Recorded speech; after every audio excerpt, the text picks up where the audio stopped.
அன்பான நண்பர்களே வணக்கம். நாம் கேட்டுக்கொண்டிருப்பது திரு இந்திரா சௌந்தரராஜன் அவர்களின் 8ஆம் சக்தி நாவல் ஈசத்துவம். வாசிப்பது ஸ்ரீலதா தயாளன். அத்தியாயம் 1.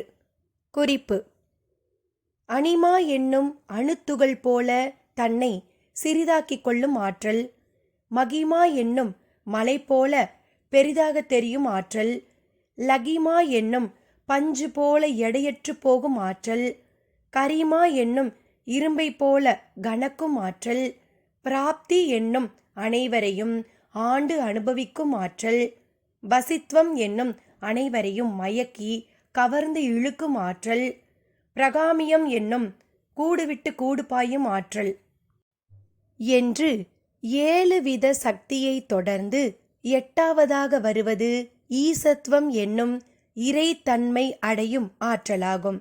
அதாவது தாயும் தந்தையும் காமத்தால் கூடி அதன் பயனாய் ஒரு சதை பிண்டமாய் இந்த மண்ணிற்கு வந்த ஒவ்வொரு மனிதனும் தன்னை பற்றி அறிந்து, பின் உலகை பற்றி அறிந்து, அதற்கு பின் தன் பகுத்தறிவால் மேலே கண்ட அஷ்டமா சித்துக்களில் 7னையும் குறைவர பெற்று, அதன் காரணமாக ஒரு தெளிவும் நிறைவும் பெற்று, இறுதியாக அந்த 7 ஆற்றல்களையும் பயன்படுத்தி வாழ முற்படும்போது அவர் பிறர் கண்களுக்கு கடவுளாக தெரிவார்.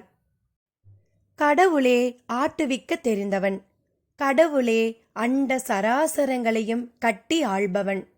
கடவுள் நினைத்தால் வானம் கூட கிழியும், பூமி கூட ஒரு மை புள்ளி அளவு சின்னதாகி போகும், நட்சத்திரங்கள் எல்லாமும் ஒரு மாலை போல கட்டிக்கொண்டு கழுத்தில் வந்து விழும். இதைவிட ஒரு உயர்ந்த நிலை ஒருவருக்கு கிட்டாது எனும்போது அவரை பார்த்து நாம் சொல்லும் ஒரு வார்த்தையே கடவுள். அந்த கடவுளாக பிறர் கண்ணுக்கு ஒருபவன் தெரிவதுதான் ஈசத்துவம் என்னும் 8ஆம் சக்தி. இனி கதைக்குள். சென்னை விமான நிலையம். வானத்தில் மிதந்து வந்து சீற்றலோடு தரையை பற்றிய பின் தலை தெறிக்கும் வேகத்துடன் ஓடி, அதற்கும் பின் அந்த வேகம் குறைந்து போக ஒரு மாட்டு வண்டியின் நிதானத்துடன் வந்து, அதற்கு பின் அதுவும் அற்று போய் பறந்ததும் ஓடியதும் போதும் என்பது போல தேங்கி நின்றது அந்த விமானம். மொழு மொழுவென்று திமிங்கலம் போல ஒரு உடம்பு, கண்ணை பறிக்கும் மெட்டாலிக் பெயிண்டின் பளபளப்பு, 5-6 லாரிகளை தொட்டு தொட்டு வரிசையாக நிறுத்தியது போல ஒரு நீளம். அந்த விமானத்தை பார்த்தபடி நின்று கொண்டிருந்த ரம்யா கொஞ்சம் போல பரவசமாகி போனாள். யானை, ரயில், விமானம் இதெல்லாம் எப்பொழுது பார்த்தாலும் எத்தனை தடவை பார்த்தாலும் அழுக்காதவை என்று யாரோ சொன்னது அவள் ஞாபகத்தில் எதிரொலித்தது. தேங்கி நின்ற விமானத்தில் இருந்து அதில் பயணம் செய்தவர்கள் இறங்க ஆரம்பித்திருந்தார்கள். பெரும்பாலும் அந்த விமானப்படி என்பது கண்களை விட்டு வெகு தூரம் போய்விட்டவர்களை, காலத்தால் பிரிக்கப்பட்டவர்களை வெளிக்காட்டுவதில் நிகரில்லாதது என்றுதான் சொல்ல வேண்டும். அதனாலோ என்னவோ பலரது விழிகள் அந்த இடத்தை அப்படி ஒரு பார்வை பார்க்கின்றன. ரம்யாவும் பார்த்தாள். 3 வருஷங்கள், அதாவது 1000 நாட்களுக்கும் மேல் தன்னை விட்டு பிரிந்து தென்னாப்பிரிக்கா நாட்டு பக்கம் மருத்துவ சேவை செய்ய போய்விட்ட அனந்த கிருஷ்ணனுக்காக. அனந்துவுக்கு சரராசி.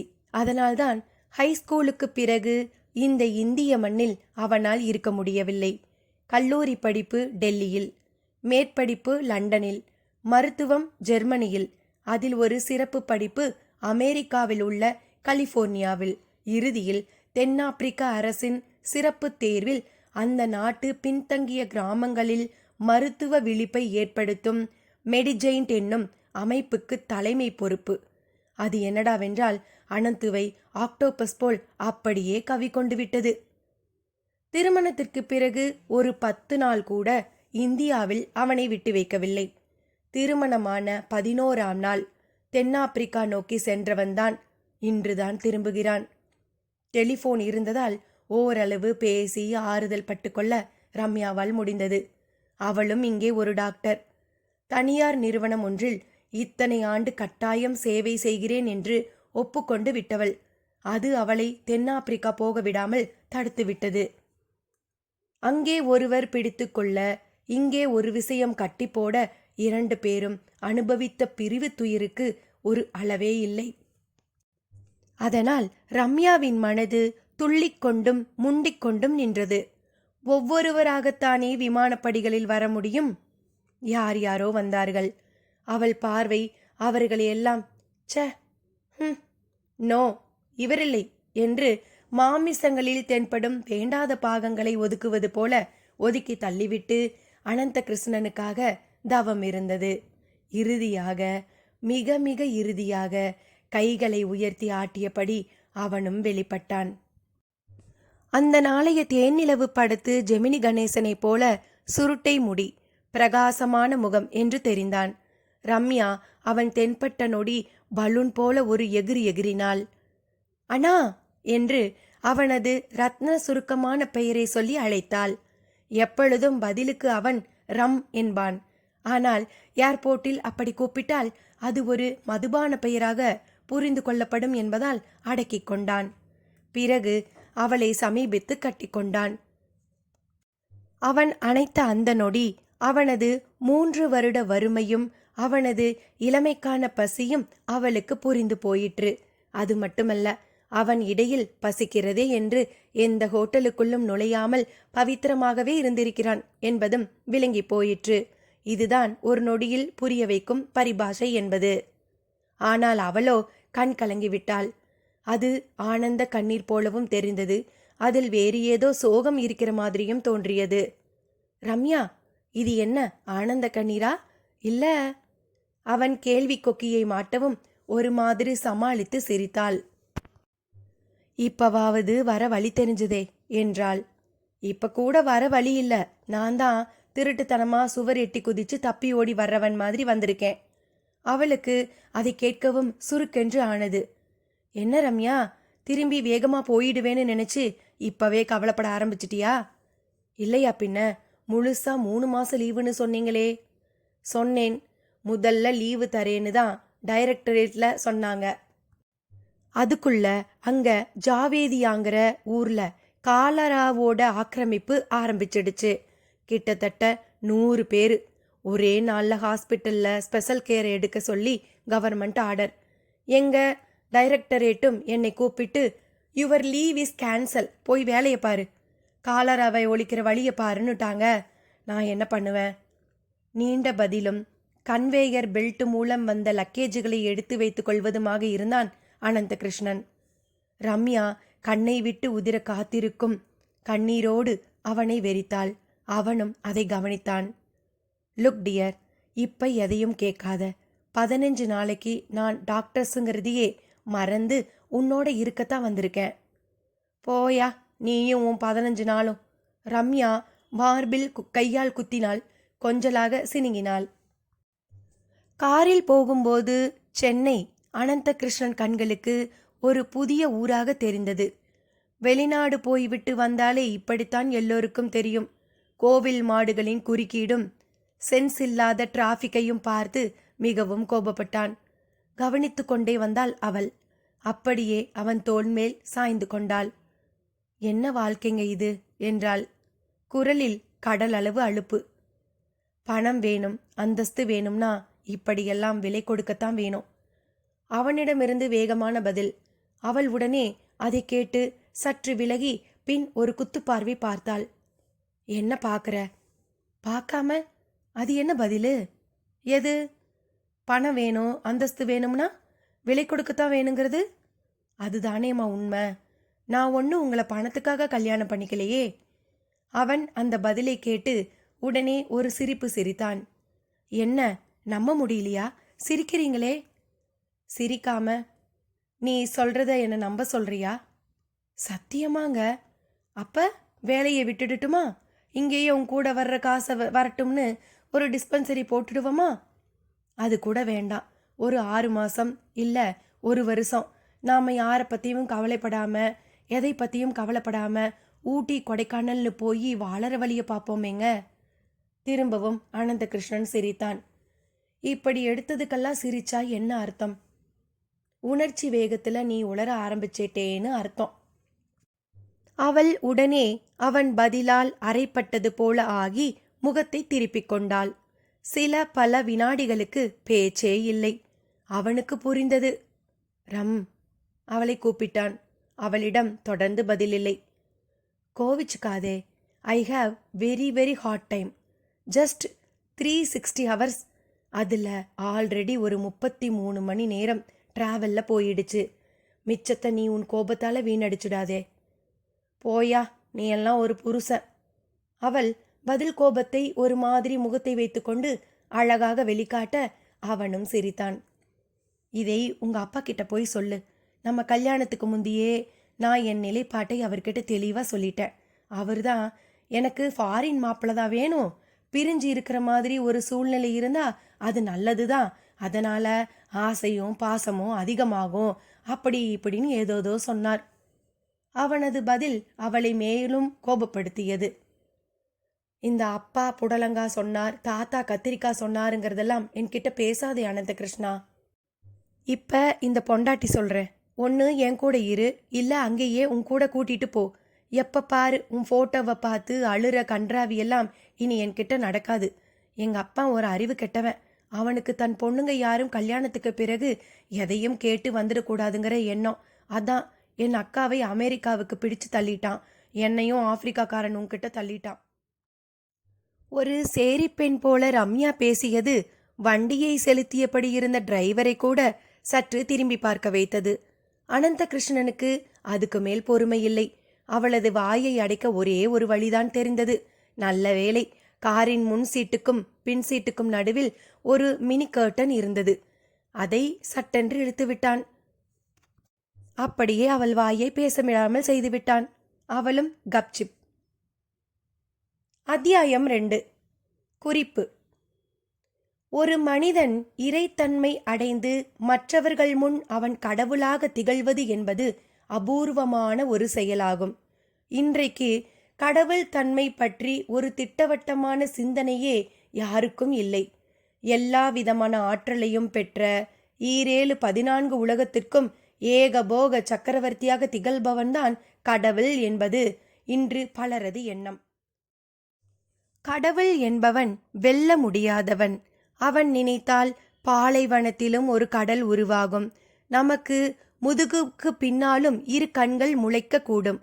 இப்படித்தான் அவனது சக்தி மதிப்பிடப்படுகிறது. இது கடவுள் நம்பிக்கை உள்ளவர்களின் கற்பனை. கடவுள் நம்பிக்கை அற்றவர்களோ மனித சக்திதான் உடலில் ஒரே உயர்வான சக்தி என்கின்றனர். அந்த சக்தியால் விஞ்ஞானபூர்வமாக ஏன், எதற்கு, எப்படி என்று கேள்வி கேட்டு இயற்கை விதிகளுக்கு உட்பட்டுதான் இயங்க முடியும் என்பது அவர்கள் கருத்து. ஆகையால் அவர்கள் அஷ்டமா சித்து என்கின்ற 8 வகை ஆற்றலையே ஒரு அற்புத கற்பனையாக மட்டுமே பார்க்கின்றனர். மாறாக என் பேராற்றலை நம்பி இறை சக்தி பற்றி அறிய முயல்பவர்களோ அதை ஒரு மாபெரும் மாயா சக்தியாகவே நினைக்கின்றனர்.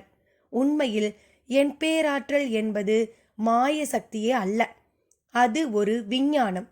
விளக்கினால் விஞ்ஞானம் அன்றேல் மெய்ஞானம் என்பதே நிதர்சனமான உண்மை. யாருக்கெல்லாம் என் பேராற்றல் விளங்குகிறதோ அவர்கள் வரையில் அது ஒரு விஞ்ஞான கலைதான். அதனாலேயே என் பேராற்றலை பெற்று தங்களையும் இறைவனுக்கு இணையாக ஆக்கிக் கொண்ட பலர் அது பற்றியெல்லாம் பெரிதாக பேசுவதே இல்லை. சாதாரண மனிதனாக பிறந்து ஏதோ ஒரு வகையில் என் பேராற்றலை அடைய பெற்று அதன் காரணமாக மனித கூட்டம் முன் கடவுளாய் தெரிந்தவர்கள் பலருண்டு. அவர்களில் ஒருவர்தான் ஷீரடி சாய்பாபா. இனி கதைக்குள். பங்களா முகப்பிலேயே எல்லோரும் காத்து கொண்டிருந்தார்கள். டிரைவரும் ஹாரன் சப்தம் கொடுத்தபடி காரை உள்ளே செலுத்தினான். போர்டிகோ முகப்பில் ரம்யாவின் அப்பா, அம்மா, பாட்டி என்று ஒரே கூட்டம். கார் வந்து கிரீச்சிட்டு நிற்கவும் எல்லோரிடமும் பரபரப்பும் படபடப்பும் தொற்றிக்கொண்டது. ரம்யாவின் அம்மா, ஸ்ரீராமா ஜெயவீரா என்று முழங்கும் குரலில் பாட்டு பாடி ஆரத்தி எல்லாம் சுற்றினாள். வெல்கம் மாப்பிளை வெல்கம் என்று ரம்யாவின் அப்பா ராகவன் மார்போடு அணைத்து வரவேற்பு கொடுத்தார். நீங்க ஏன் மாமா ஏர்போர்ட்டுக்கு வரலை? அனந்த கிருஷ்ணனும் அடக்க மாட்டாமல் கேட்டான். உடனே அவர் வேட்டியை விலக்கி காலை காட்டினார். ஒரு பெரிய மாவுக்கட்டு. அவனுக்கு பகீரென்றது. என்ன ஆச்சு? பதறினான். அவரும் நடந்தபடியே சொன்னார். நடையில் கொஞ்சம் நொண்டல். நேரம் சரியில்லை மாப்ள. ஒரு மோட்டார் பைக்காரன் குடிச்சிட்டு வந்து கால் மேலே ஏத்திட்டான். எக்ஸ்ரே எடுத்து பார்த்தா பளிச்சுன்னு எலும்பு முறிவு தெரிஞ்சுது. அப்புறம் என்ன, கட்டு போட்டுட்டார் டாக்டர் என்றார். அவர் முடிக்கும் முன் லொக் லொக் என்று இடைவிடாமல் இருமி தனக்கும் உடல்நிலை இல்லை என்று சொல்லாமல் சொன்னால் ரம்யாவின் அம்மாவான லக்ஷ்மி. மாமி, உங்களுக்கு என்ன உடம்புக்கு? ஒரே இருமல், போராததுக்கு ஆஸ்துமா வேற. அனந்த கிருஷ்ணன் பார்வை உடனே ரம்யா பக்கம்தான் திரும்பியது. அந்த பார்வைக்கு அர்த்தமும் அவளுக்கு விளங்கியது. ஒரு டாக்டர் இருக்கும் வீட்டில் இப்படி இத்தனை நோயாளிகளா என்பதுதான் அந்த பார்வைக்கு பொருள். அவளும் பதில் கூற ஆரம்பித்தாள். நான் ட்ரீட்மெண்ட் கொடுக்கறதால தான் இவங்க உங்க கூட இப்ப பேசிக்கிட்டாவது இருக்காங்க. இல்லாட்டா ஆஸ்பத்திரியில படுத்த படுக்கையில தான் இவங்க இருக்கணும். நீங்களும் அங்க போய் தான் இவங்கள பார்க்க வேண்டி இருக்கும். அவளது பதில் ஒரு சரியான பதிலாய் அவனுக்கு தோன்றவில்லை. நோ நோ ரம்யா, நீ இவங்கள சீரியஸா எடுத்துக்கலைன்னு நினைக்கிறேன் என்றான் கோபமாக. மாப்ள, என்ன இது? வந்ததும் வராததுமா அவ கூட சண்டை போட்டுக்கிட்டு ரொம்ப நாள் கழிச்சு வந்திருக்கீங்க. இப்ப உங்களை பார்க்கும்போது எவ்வளவு சந்தோஷமா இருக்கு தெரியுமா என்று பேச்சை மாற்ற ஆரம்பித்தார் ரம்யாவின் அப்பா ராகவன். அவனுக்கும் அவர் சொல்வது புரிந்தது. ஏனோ ரம்யா அவனையே வெறித்து கொண்டிருந்தாள். அவள் நினைப்பெல்லாம் அவன் எங்கே ராமாபுரத்துக்கு கிளம்பி விடுவானோ என்கின்ற புதிய கவலையிலும் புகுந்து கொண்டிருந்தது. ராமாபுரம்தான் அவன் பிறந்த ஊர். உளுந்தூர்பேட்டைக்கு பக்கத்தில் இருக்கிறது. சரியான பட்டிக்காடு. அனந்த கிருஷ்ணனின் அப்பாவும் அம்மாவும் அங்கேதான் இருக்கிறார்கள். அண்ணன் விஸ்வநாதனின் குடும்பமும் அங்கேதான் இருக்கிறது. விவசாயம்தான் குடும்ப தொழில். ஆனால் ஒரு 4-5 வருஷமாகவே மழை பொய்த்து விட்டதால் சிங்கி எடுத்து கொண்டிருக்கிறார்கள். பழைய சேமிப்பில் காலம் கடத்தி கொண்டிருக்கிறார்கள். இதில் அனந்த கிருஷ்ணன் மன்னி ஜானகிக்கு பிளட் கேன்சர் வேறு. 60 நாளோ 90 நாளோ தான். அவளுக்கு ஆயுள் என்று டாக்டர் நாள் குறித்து கொடுத்து விட்டதாக கேள்வி. இனி யாரால் என்ன செய்ய முடியும்? ரம்யாவுக்கு ஜானகி என்றால் கொஞ்சம் இஷ்டம்தான். கல்யாணமாகி வந்த புதிதில் அவள் மனசறிந்து நிறைய ஒத்தாசை செய்தாள். நல்ல மஞ்சள் முகம், அதில் வைரமுக்கியத்தையும் தோடும் கண்ணை பறிக்கும். அப்படி ஒரு தேஜஸ். இப்பொழுது எலும்பும் தோளுமாக இருப்பதாக கேள்விப்பட்டாள். போய் பார்த்துவிட்டு வர வேண்டும் என்றால் அதற்கு வேலை வரவில்லை. சரி, எப்படியும் அனந்த கிருஷ்ணன் வந்தால் சொந்த ஊருக்கு போகாமல் இருக்க மாட்டான். எனவே அவனோடு தொற்றிக்கொள்ளலாம் என்று இருந்துவிட்டாள். அனந்த கிருஷ்ணன் வந்த களைப்பு நீங்க குளித்துவிட்டு வரவும் ஒரு பூத்துவாளையுடன் அவனை சமீபத்து வாஞ்சையாக தலையை துவிட்டிவிட தொடங்கினாள். கணவன் மனைவி உறவில் அன்பு அதிவேகமாக கடத்தப்படும் கட்டங்கள் பல உண்டு. இப்படி தலை துவட்டுவதும் ஒன்று. அந்த நொடி பொழுதுகளும் பரவசமானவை. அதிலும் வருட கணக்கில் பிரிந்து இருந்து விட்டு வந்திருப்பவனிடம் அது எந்த அளவு வெளிப்படும் என்பது சொல்ல தேவையே இல்லை. அவள் தலை துவட்டும் போது இழுத்து கட்டிக்கொண்டான். ஆனாலும் சட்டென்று யாரோ பார்த்து விட்டது போல விலகினான். அவளுக்கு திகைப்பாக இருந்தது. என்னப்பா? ஒண்ணுமில்ல ரம்யா, எல்லார் ஞாபகமும் ஒரு நொடி வந்துடுச்சு. அதனால உன்னை சுத்தி ஒவ்வொருத்தர் ஒவ்வொரு விதத்துல கஷ்டப்படும் போது உன்னை கட்டிக்க ஒரு மாதிரி மனசு உறுத்துது. உங்க மனசாட்சி ஒரு கோணாங்கி. என்ன சொல்ற ரம்யா? நான் தப்பா என்ன சொல்லிட்டேன்? இதோ பாருங்க, நான் உங்க மனைவி. எனக்கும் ஒரு குறை இருக்கு, ஞாபகம் இருக்கட்டும். நான் மறுக்கலையே. அப்ப என்னை தொடும்போது எப்படி உங்க மனசாட்சி இப்படி நினைக்கலாம்? எப்படி நினைக்கலாம்னா இது என்ன கேள்வி? இல்ல, நீங்க சமாளிக்கிறீங்க. உங்களுக்கு என் மேல அன்போ அக்கறையோ இல்லை. இப்ப கூட நீங்க இந்தியா வந்திருக்கிறது இந்த ரம்யாவுக்காக இல்ல. அவள் மிக கூர்மையாக எங்கோ செல்ல தொடங்கினாள். என்ன உளர்ற? உளறல, உண்மைய சொல்றேன். உங்களுக்கு உங்க மன்னி ஜானகிய பார்க்கணும். அவள் ஜானகியை ஞாபகப்படுத்தவும் அவன் உடனே மௌனமானான். உங்க மௌனமே நான் சொல்றது தான் சரிங்கிறது. சரி ரம்யா, அதுல என்ன தப்பி இருக்குது? அவ எப்ப போய் சேருவான்னு தெரியாது. போறதுக்குள்ளார போய் பார்க்க நினைக்கிறது தப்பா? நானும் ஈவு இரக்கம் உள்ளவதான். இதை தப்புன்னு சொல்வேனா?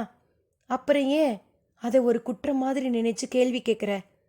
அவனது கேள்வி இந்த முறை அவளை மௌனத்தில் போட்டு புதைத்தது. விழியோரம் நீர்மணிகள் ஓடி வந்து குடுகுடுவென்று கண்ணக்கதுப்பை ஒரு மைதானமாக நினைத்து கொண்டு உருண்டு ஓடத் தொடங்கின. பைத்தியம், இப்ப எதுக்கு அலற? என் பொசசிவ்னஸை நினைச்ச அழுக வந்துடுச்சு. புரியறது. நம்ம பிரிவு உன்னை எப்படி எப்படி எல்லாமோ யோசிக்க வைக்கிறது. நானும் புலிவால் பிடிச்ச நாயர் கணக்கா இருக்கேன். அவள் உடனே கண்ணீரை துடைத்து கொண்டு அவனை ஆச்சரியமாக பார்த்தாள். அது யாரு அந்த புலிவால் பிடிச்ச நாயர்? நீ கேள்விப்பட்டதில்லையா? ம். புலி ஒன்று படுத்து தூங்கிண்டு இருந்ததாம். அப்போ அந்த பக்கமா ஒரு நாயர் வந்தாராம். ம். அப்படியே உன் கையால் என் தலையை வாரி விட ஒரு வேலையும் முடியும். நானும் விஷயத்தை சொல்லி முடிப்பேன். ஆசையை பாரு. சரி சொல்லுங்க. அவள் சீப்பை கையில் எடுத்தபடியே தலையை வார தொடங்கினாள். அவனும் ஆரம்பித்தான். அந்த நாயர் புலியை முதல்ல பார்க்கல, அதோட வாழத்தான் பார்த்தாராம். நல்லா வளவளன்னு மஞ்சள் கலர்லையும் கருப்பு வட்ட கோட்டோடையும் அது இருந்தது. ஆஹா, எவ்வளவு அழகா இருக்கு இதுன்னு நினைச்சுண்டே அதை தொட்டாராம். ஐயையோ, கரெக்ட், நீ பயந்தா மாதிரிதான் அடுத்து நடக்க ஆரம்பிச்சது. வாளை அவர் அழகா தொட்டு பார்த்து அது கயிறா இல்ல கம்பான்னு தெரிஞ்சுக்க அதை ஒடிச்சப்போ புலி கண் முழிச்சு எழுந்துடுச்சு. அப்புறம்தான் நாயருக்கு தான் பிடிச்சிருக்கிறது ஒரு புலியோட வாளுங்கிறதே தெரிஞ்சது. புலி அவர் மேல பாய பார்த்தது. அவரோ வாளை கெட்டியா பிடிச்சபடியே விடாம அதை அப்படியே இழுத்து பிடிச்சு சுத்த ஆரம்பிச்சார். அப்புறம் சுத்திண்டே இருக்க வேண்டியதுதான். சுத்துறத நிறுத்தி பிடிய விட்டா புலி அடிச்சிடும். சுத்திண்டேவும் இருக்க முடியாது. என்ன பண்றது? ஐயோ, பயங்கர கிரிட்டிக்கல் பொசிஷன் இல்ல? இன்னைக்கு நீ நான் எல்லோரும் அப்படிதான் இருக்கோம். எப்படி? நான் இப்போ ஒரு ஆப்பிரிக்கா டாக்டர். அக்ரிமெண்ட்டுங்கிற புலியோட வாழை பிடிச்சிட்டேன். விட முடியாது. விட்டா அந்த புலி இத்தனை நாள் சம்பாதிச்ச அவ்வளவையும் திருப்பி கொடுன்னுட்டு சொல்லும். நீ அனந்த கிருஷ்ணனுங்கிற இந்த புலியோட வாழை, சாரி புருஷனோட வாழை பிடிச்சிட்ட. உன்னாலையும் என்னை விட முடியல, தொடவும் முடியல. அவள் அதற்கு மேல் அவனை பேச விடவில்லை. இழுத்து அணைத்து கொண்டாள்.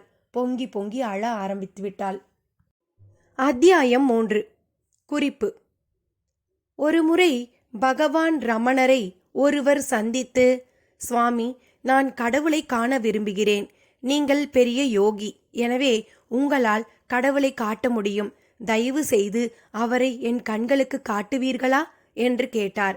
ரமணருக்கு ஒரே சிரிப்பு. அவருக்கு அவரை புரிய வைக்க, அவரது ஆசையையும் விளங்க வைக்க, நீ யார், உன் பெயர் என்ன, அந்த பெயர்தான் நீயா இல்லை நீ வேறா என்றெல்லாம் கேள்விகளை அடுக்கியபடி செல்ல இறுதியாக அவருக்கு விளங்கியது. நாம் நம்மை பற்றியே தெளிவில்லாத நிலையில் இருக்கிறோம். இந்த நிலையில் எப்படி கடவுளை உணரப்போகிறோம் என்று.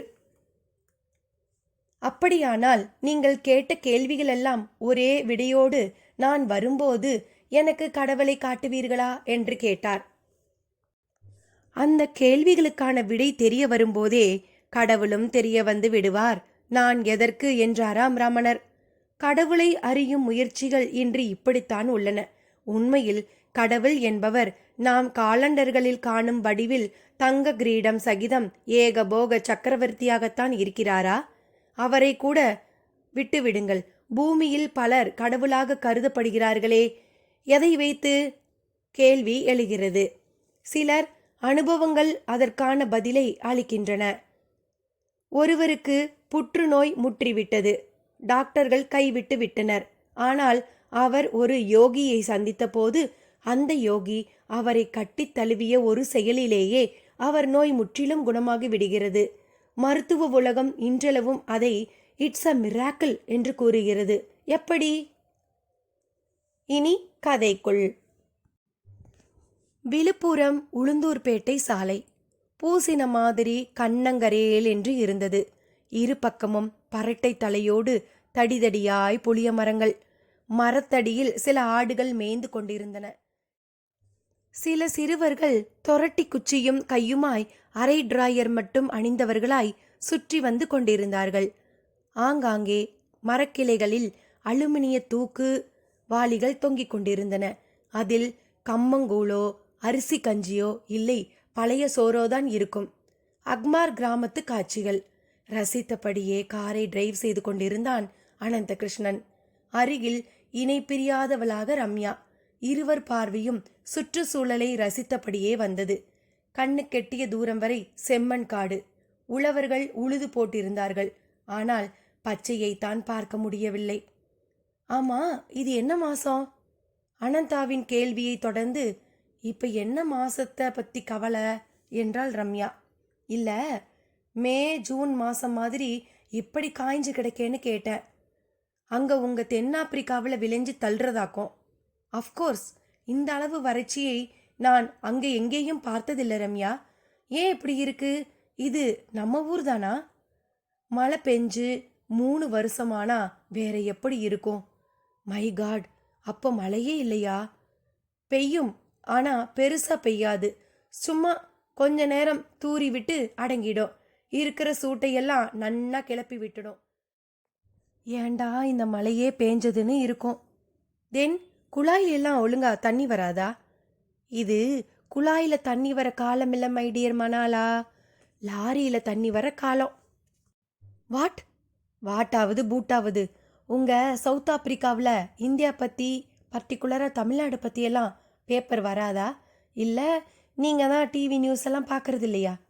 என்ன ரம்யா, தினம் எங்கே மழை பெஞ்சது எங்கே வெயில் அடிக்கிறதுன்னு பார்த்துட்டு இருக்க முடியுமா? நான் டாக்டருமா. கருப்பு கருப்பா கருணை கிழங்குல மூஞ்சியை செஞ்ச மாதிரி என்னை பார்க்க வர நோயாளிங்களுக்கு ஊசி மருந்து கொடுக்கறது தான் என் வேலை. ரசனையோடு அவன் சொன்னதை ரசித்தவள் முதல் முறையாக கொஞ்சம் சிரித்தாள். அப்படியே நீங்க வந்து 24 மணி நேரம் முடிய போகுது. இன்னும் 296 மணி நேரம்தான் இருக்கு. அப்புறம் நீங்க திரும்பி போயிடுவீங்க என்றால் பிரிவு துயர் தெளியும் சோகமான குரலில்.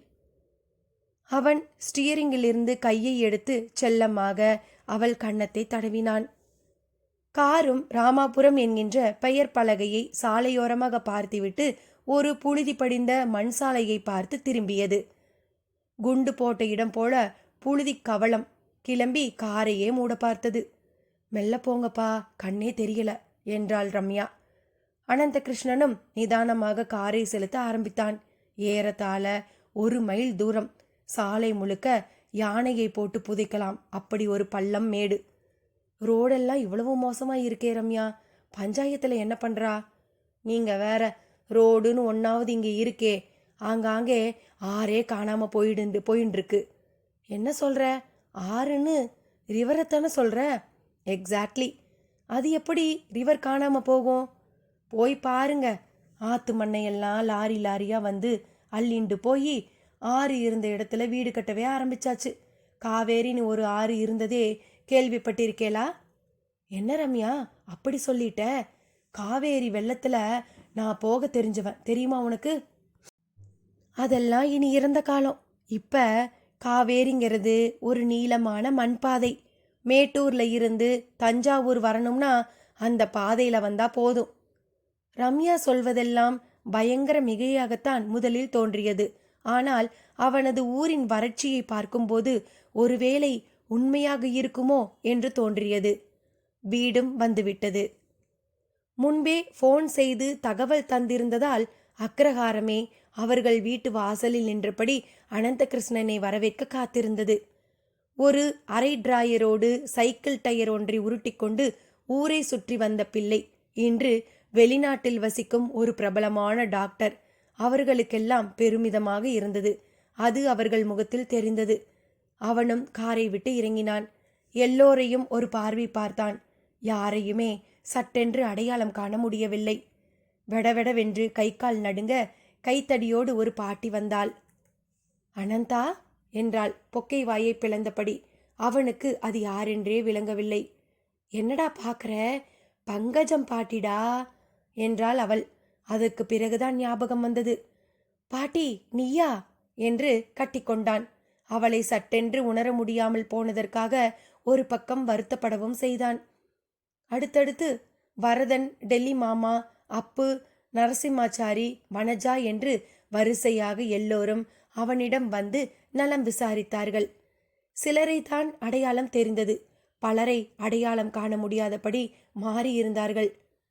அண்ணா விஸ்வநாதனும் இறுதியாக வந்து, "வா அனந்தா" என்று தோளில் கை போட்டு அணைத்தபடி வீட்டுக்குள் அழைத்துச் சென்றார். "எப்படி நான் இருக்க?" அந்த பதிலில் உயிரில்லை. அந்த தெருவிலேயே மாடி வீடுள்ள ஒரே குடும்பம் அவர்கள் குடும்பம்தான். அந்த மாடியில்தான் இருந்தார்கள் அனந்தாவின் தாய் தந்தையர். அப்பா அம்மா மாடியில தான் இருக்கா. அவளால மாடிப்படி ஏறி இறங்க முடியாது. எதுனாலும் நாம தான் போய் பார்க்கணும் என்றார் விஸ்வநாதன். அவளை அப்புறம் பார்க்கலாம். மண்ணி எங்க? அவன் உதடு துடித்தது. விஸ்வநாதனும் சில நொடி வெறித்துவிட்டு, "இப்பதான் ஊர்லேருந்து வந்திருக்க, வந்த உடனே அவன் முகத்தில் விழிக்கணுமா?" என்றார். அந்த கேள்வியின் ஏராளமான அளவில் பலவிதமான உட்பொருள். "என்னண்ணா அப்படி சொல்லிட்ட? நான் வந்திருக்கிறதே மண்ணியை பார்க்கத்தான்னா." சொல்லும்போது அவன் குரல் உடைந்து போயிற்று. ரம்யாவும் ஆமோதிக்கிற விதமாய் அவரை பார்த்தாள். "சரி, அந்த ரூம்ல தான் இருக்கா, போய் பார்த்துட்டு வாங்கோ" என்று கையை காட்டினார் விஸ்வநாதன். ஆனால் அவர் உடன் செல்லவில்லை. அனந்த கிருஷ்ணனும் ரம்யாவும் இறுகிய மனசோடு இருளடைந்த முகத்தோடும் அந்த அறைக்குள் நுழைந்தனர். அறைக்குள் நல்ல இருட்டு. ஒரே ஒரு நைட் லைட் மட்டும் ஒரு மெழுகுவத்தி சுடரளவுக்கு வெளிச்சத்தை சிதறவிட்டு கொண்டிருந்தது. அறையின் ஒரு மூலையில் கயிற்றுக்கட்டில், கட்டில் மேல் கருப்பாய் ஒரு உருவம் படுத்திருப்பது லேசாக தெரிந்தது. அவ்வப்போது அந்த உருவம் மெல்ல முணங்கிவிட்டு புரண்டு படுக்கக்கூட திராணியற்றது போல மெல்ல அசைந்தது. நெடுநேரம் வரை கிட்டே நெருங்காமல் அதை பார்த்த அனந்த கிருஷ்ணனுக்கும் ரம்யாவுக்கும் அடுத்து என்ன செய்வதென்றே தெரியவில்லை. அதற்காக எவ்வளவு நேரம் அங்கேயே அப்படியே கிடக்க முடியும்? எலி ஒன்று சரசரவென்று ஓடி ஒரு சின்ன சலனம் மூட்டியது. கப்பென்று ஒருவித அழுக்கு வாசம் வேறு. மூக்கை சினிப்பிக் கொண்டான் அனந்த கிருஷ்ணன். அவன் சிறு பிள்ளையாயிருந்த சமயம் அந்த அறையில்தான் அறுவடையாகும் கடலையை கொட்டி வைப்பார்கள். மல்லாட்டை ரூம் என்றே அதற்கு பெயர். அப்பொழுதே ஜானகி அவனுக்கு மண்ணியாக வந்துவிட்டாள். அனந்த கிருஷ்ணன் அவன் அப்பாவுக்கு ஒரு அதிசயம் போல வந்து பிறந்த பிள்ளை. அதாவது அவரது 60வது வயதில் அவருக்கு சாந்தி முகூர்த்தம் நடத்திய போது அதில் உருவானவன். இதை உலக அதிசயங்களில் ஒன்றாக சொல்லலாம்.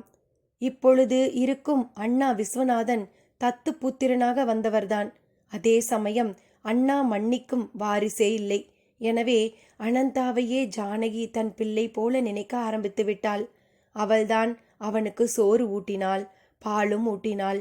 அவன் அம்மாவுக்கு வெக்கமும் வேதனையும் அவன் அருகே அதிகம் நெருங்க விடாமல் செய்துவிட்டது.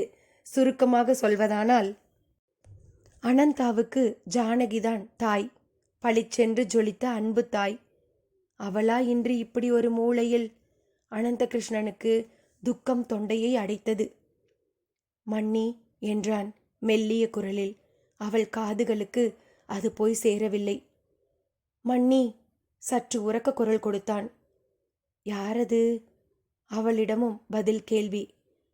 "நான் தான் அனந்தா." "அனந்தா?"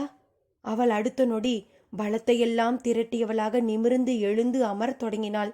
இருவரும் ஓடி சென்று அவள் அருகில் அமர்ந்து அவளை அப்படியே தாங்கிக் கொண்டனர். "எப்ப வந்த? வந்து ரொம்ப நாளி ஆச்சா? ஆமா, ஆரத்தி எடுத்தாளா?" அந்த நிலையிலும் ஐதீக கவலை அவளிடம். "அட என்ன மணி நீ, இப்ப ஆரத்தி தான் ஒரு கேடா?" கேட்கும்போதே அனந்த கிருஷ்ணன் குரல் உடைந்து போனது. ரம்யா எழுந்து சிரமப்பட்டு ஸ்விட்ச் போர்டு எங்கே என்று தேடி ஸ்விட்சை போட்டதில் 100 தடவை சினுங்கிவிட்டு பிறகு போனால் போகிறது என்று எரிய தொடங்கியது டியூப்லைட். அந்த வெளிச்சத்தில் அவள் முகத்தை பார்க்க சகிக்கவில்லை. தலையில் முடியெல்லாம் உதிர்ந்து கன்னமெல்லாம் சுருங்கி வெயிலில் உலரப்போட்ட ஆப்பிளின் தோல் போல இருந்தது. ஜெகஜோதியாக ஜொலித்த அந்த பழைய முகத்தை கற்பனை கூட செய்து பார்க்க அவனால் முடியவில்லை. "மன்னி, என்ன மன்னி இது? உனக்கா இப்படி ஒரு கதி என்று கட்டிக்கொண்டு கதறத் தொடங்கிவிட்டான். சப்தம் வெளியே விஸ்வநாதன் காதுகளிலும் விழுந்தது. அதே சமயம் விஸ்வநாதனை பார்க்க ஒருவர் வந்தார். விச்சா அழைத்தார். யாரு? நான்தான் கோபு. கோபுவா? வா கோபு. தம்பி வந்திருக்கான் போலிருக்கு. ஆமா ஆமா. சந்தோஷம். நான் வந்த விஷயத்த சொல்லி முடிச்சுடுறேன். சந்தரானந்த சுவாமிகள் பக்கத்துல பாதுருக்கு வந்தாச்சு. நாளைக்கு நம்ம ஊருக்கு வர்றதுக்கு சம்மதிச்சுட்டாராம். பாதூர் வரதன் மாமா தகவல் சொல்லிட்டு வர சொன்னாரு. அதுக்கு நாம் என்ன பண்ணணும்? என்ன விச்சா கேள்வி இது? அவரு வந்துட்டு போனா மழை பெய்து எல்லாரும் சுபிச்சமா இருப்பாங்கிறது நம்பிக்கை. நம்ம ஊரு சாப்பாடு தான், உனக்கே தெரியுமே. சரி, என்ன பண்ணணும்னு நம்ம பிரசிடென்ட் பிச்சமூர்த்தி கிட்ட கேட்டுட்டு சொல்லு. அவர்கிட்ட எல்லாம் பேசியாச்சு. ஒண்ணுமில்ல, அவர் வரும்போது பூர்ண கும்ப வரவேற்பு கொடுத்தா போதும். அவர் நடந்து தான் வருவாராம். வழியில எல்லோரும் ஆரத்தி எடுத்தா நன்னா இருக்கும். அவர் எவ்வளவுக்கு எவ்வளவு சந்தோஷப்படுறாரோ அந்த அளவுக்கு மழை பெய்யுமா. கோபு சொல்ல சொல்ல ஒரு சன்னமான கேலி சிரிப்பு விச்சாவிடம். என்ன விச்சா, உனக்கு நம்பிக்கை இல்லையா? இப்ப நான் இருக்கிற நிலையில எனக்கு எதை நம்புறது எதை நம்பக்கூடாதுன்னே தெரியல. சரி சரி, என்ன செய்யணுமோ இதை செய்துடலாம். அனந்த கிருஷ்ணன் கிட்ட இன்னும் ஒரு வார்த்தை சரியா பேசல. என் சார்பில் நீயே ஏற்பாடு செய்துடேன் என்று செய்தி சொன்ன கோபுவிடமே பொறுப்பை ஒப்படைத்துவிட்டு திரும்பினார். அறைக்குள் இருந்து அனந்த கிருஷ்ணனும் ரம்யாவும் திரும்பி வந்தனர். இருவரிடமும் அடப்பமான மௌனம். அனந்தா, வா, மாடிக்கு போய் அப்பா அம்மாவை பார்க்கலாம். விஸ்வநாதன் அவன் தோள்மேல் கை போட்டு மாடிக்கு செல்லும் மரப்படிகள் நோக்கி நடந்தார். மெல்ல சப்தம் எழுப்பியபடி அவர்கள் மாடிப்படி ஏறினார்கள். மாடியிலும் மெல்லிய இருள், மன இருட்டை அப்படியே எதிரொலிக்கிற மாதிரி. ஸ்விட்சை போடவும் தான் வெளிச்சம் வந்து ஓரளவு பார்வை தெரிந்தது. குப்பென்று ஒரே மருந்து வாசம். யாரது? சற்றே இருமி விட்டு ஒரு வயதானவர் கேட்ட கேள்வியை தொடர்ந்து, நான் தான்ப்பா என்கின்ற பதிலோடு விஸ்வநாதன் முன்னே சென்றார்.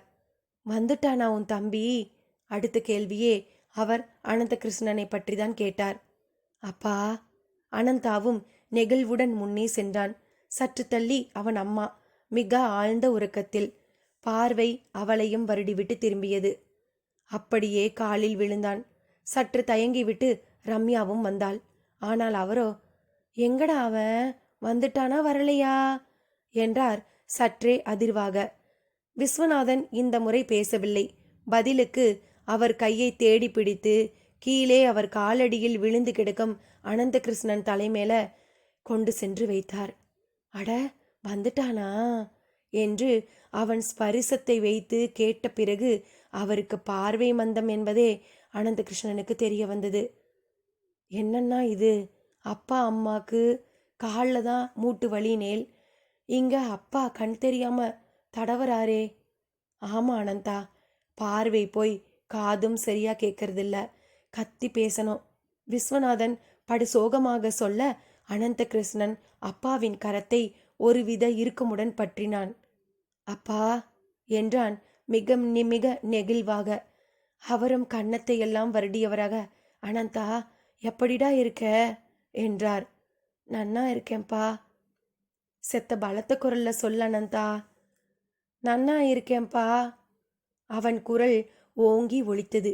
கிட்டத்தட்ட அக்ரஹாரம் முழுவதும் எதிரொலித்தது. அந்த கிராமத்திலேயே நெடுநாட்களுக்கு பிறகு ஒரே ஒருவன் நன்றாக இருப்பதாக மனம் விட்டு சொல்லும் ஒரு குரல் அது. அப்படி ஒரு குரல் அந்த கிராமத்தில் ஒலித்து வெகு நாட்கள் ஆகிவிட்டது. பலர் அதை கேட்டு சிரித்தார்கள். சிலர், பாவம் அனந்த கிருஷ்ணன் தெரியாத்தனமா இந்த ஊருக்கு வந்துட்டான் என்றார்கள். அவனுக்கு என்ன தலையெழுத்து?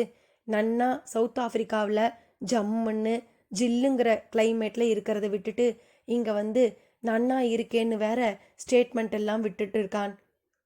வீட்டு திண்ணையில் உள்ள ஒரு பெரியவர் சென்டிமெண்டாய் மிக வருத்தப்பட்டு கொண்டிருந்தார். மாடியிலோ அன்பு பரிமாற்றம் தொடர்ந்து கொண்டிருந்தது. அப்பாவை தொடர்ந்து அம்மாவிடம் சென்றான். எப்பொழுதும் எல்லோருக்கும் அம்மாதான் முதலில். ஆனால் அனந்துவுக்கு சிறு வயது முதலே அம்மா ஒரு இறுதி மனுஷியாகவே ஆகிவிட்டாள். பாட்டியாக வேண்டிய வயதில் தாயானதற்காக சந்தோஷப்படுவதா துக்கப்படுவதா என்பது தெரியாமல் திண்டாடியே குழம்பிப் போவாள். இப்பொழுதோ முதுமையோடு அதன் எல்லா விதமான நோய்களும் அவள் உடம்பில் வாடகைக்கு வாசம் செய்கிற மாதிரி வாசிக்கத் தொடங்கிவிட்டாள். அண்ணா, அம்மா தூங்குறாளா? எழுப்பேன். வேண்டாம் அனந்தா, அவ தூக்க மாத்திரை போட்டுண்டு தூங்குறா. இல்லனா மூட்டு வலி ஒத்த தலைவலின்னு பிராணனை வாங்கிடுவா. ஏகத்துக்கும் மனப்பிராந்தி. விஸ்வநாதன் சொன்னதை தொடர்ந்து அவள் காலை மட்டும் தொட்டு கன்னத்தில் ஒட்டி கொண்டான். அப்படியே திரும்பி ரம்யாவை பார்த்தான். அவள் வேதனையின் உச்சத்தில் இருந்தாள். அத்தியாயம் 4. குறிப்பு: அஷ்டமா சித்துக்களில் 7 வகை சித்துக்களை அடைந்துவிட்டு 8வதாக உள்ள தெய்வத்தை அடைய முடியாமல் போனவர்கள் பலருண்டு. வெகு சிலரே அந்த தெய்வ நிலையை அடைந்தவர்கள். அப்படி 8ஆம் நிலையான தெய்வ நிலையை அடைய முக்கியமான ஒரு உறுதி தேவை. அது எந்த நிலையிலும் தான் கற்ற 7 வித சக்திகளையும் யாருக்காகவும் பிரயோகிக்க கூடாது என்பதுதான் அது. அதாவது 7 சக்திகளையும் பணயம் வைத்தே 8ஆம் நிலைப்பாட்டை அடைய வேண்டும். இது என்ன கொடுமை! 7 வித சக்தியையும் உலக நன்மைக்காக பயன்படுத்தக்கூடாதா என்று கேட்கலாம். உலக நன்மைக்காக என்றால் எது உலக நன்மை என்று ஒரு கேள்வி எழும்புகிறது. இன்றைக்கு நாம் பார்க்கும் ஒரு விஷயம் சரியாவதும், சரியாக பார்க்கும் ஒரு விஷயம் காலத்தால் தவறாவதும் மாறி மாறி நடக்கும் ஒரு பூமி இது. இங்கே எல்லாமே மாயை. தப்பு சரி என்றே தங்கள் கொள்கை கோட்பாட்டுகளுக்கேற்ப எடுக்கும் நிலைப்பாடுகள். எனவே இதை மாயை என்று உணர்ந்தவர்கள் இதை பயன்படுத்தி நன்மை புரிகிறேன் என்பதெல்லாம் ஆபத்தில்தான். அதனால் தனக்கு எதுவுமே தெரியாது என்கின்ற ரீதியில் மௌனமாக இருந்து கொண்டு யோகிக்கான கடமையை மட்டும் புரிந்தபடி ஒரு அஷ்டமா சித்து பெற்ற ஒருவர் இருந்தாலே போதும். அவர் சித்துக்களை பயன்படுத்தி உருவாக்க நினைத்த நன்மைகள் அவர் பொருட்டு தானாகவே நிகழும். அப்படிப்பட்டவர்கள் வாழும் உலகில் விளையாட்டாக சில பிழைகள் நிகழலாம். பெரிய துன்பங்கள் வரவே வராது. இந்த நூற்றாண்டில் அப்படியெல்லாம் தெரிந்தும் எதுவும் தெரியாதது போல வாழ்ந்து 8ஆம் சக்தியான ஈஸ்வத்தை அடைந்த ஒருவர் காஞ்சி பெரியவர். இனி கதைக்குள். வீடு முழுக்க ஒரே புழுக்கம். கரண்ட் வேறு போய்விட்டு இருந்தது. ரம்யாவிற்கு நரகத்தில் இருப்பது போல இருந்தது. விஸ்வநாதன் ஒரு விசிறியை எடுத்து வந்து அவளிடம் தந்து விசிறி கொள்ள சொன்னார். அனந்த கிருஷ்ணனோ இந்த புழுக்கமெல்லாம் ஒரு புழுக்கமா என்பது போல எங்கோ வெறித்தபடி இருந்தான். அனந்தா, சொல்லுண்ணா, எப்படி இருக்கு உன் பொழப்பு? இருக்கேன்னா. ஏண்டா சுரத்தே இல்லாம பேசுற? ஆமா, எப்ப ரம்யாவை கூட்டிட்டு போக போற? அது அவ்வளவு சுலபம் இல்லைண்ணா. அப்ப எவ்வளவு நாள் தான் இப்படி பிரிஞ்சே இருக்க போறேன்? காசும் பணமும் பெருசில்லேன்னு நினைக்கிற வர. சட்டென்று அவன் பதிலில் ஏராளமான உள்பொருள். பைத்தியக்காரன் மாதிரி பேசாத. ரம்யா உனக்கு அங்க போக இஷ்டம்தானே? இஷ்டம்தான். ஆனா நானும் இங்க ஒரு கான்ட்ராக்ட்ல மாட்டிட்டு இருக்கேன். என்னம்மா பெரிய கான்ட்ராக்டு? கேன்சல் பண்ண முடியாதா? அத முடியாது. அப்படி பண்றதா இருந்தா நானும் சரி அவரும் சரி இதுவரைக்கும் வாங்கின எங்க சம்பளத்தை ரீஃபண்ட் பண்ணியாகணும். இது என்ன கொடுமை? அது என்னன்னா கொடுமை? இங்கே நீங்க இருக்கிறத விடவா? அனந்த கிருஷ்ணன் அம்பாரமாக பரிதாபப்பட்டு விட்டு உள்ளே புழுக்கத்தில் இருக்க முடியாமல் மாடிப்படி ஏறினான். எங்க போற? மொட்டை மாடிக்கு. ஒரே புழுக்கமாயிருக்குது. அவனை ரம்யாவும் பின்தொடர்ந்தாள். மொட்டை மாடி சன்னமாய் காற்று உலாத்தியபடி இருந்தது. மொத்த ஊரும் தெரிந்தது. ஆங்காங்கே தென்னை மரங்கள் மட்டைகளை இழந்து ஒட்டடை குச்சி போல நின்று கொண்டிருப்பதை பார்த்து அனந்துவுக்கு அழலாம் போல் இருந்தது. இங்க காத்து எப்படி வீசும் தெரியுமா? தலைமுடியே பிச்சுண்டு போற மாதிரி இருக்கும். இப்ப அதுக்கு கூட கேடு வந்துடுச்சு. மழை போயிட்டாலே எல்லாமே போயிடுறதுனா என்ன பண்றது? அது சரி, 1 வருஷம் பொய்க்கும், 2 வருஷம் பொய்க்கும். இப்படியா தொடர்ச்சியா? அக்கிரமம் அதிகரிச்சா ஆண்டவன் இப்படித்தாம்பா தண்டிக்க தொடங்குவான். அவன் புலம்பலுக்கு பதிலாக விஸ்வநாதனும் மாடிக்கு வந்து சேர்ந்தார். சும்மா இருண்ணா. எங்க அக்கிரமம் நடக்கல? அமெரிக்காவில் நடக்கலையா இல்லை ஆப்பிரிக்காவில் தான் நடக்கலையா? ஒரு பெரிய பில்டிங்கையே போட்டு தள்ளினான் பின் லேடன். லட்சக்கணக்கான பேரை கொன்ன இடி அமீனை விடவா? அங்கெல்லாம் பெய்யறது, இங்க பெய்யலைனா அதுவா காரணம்?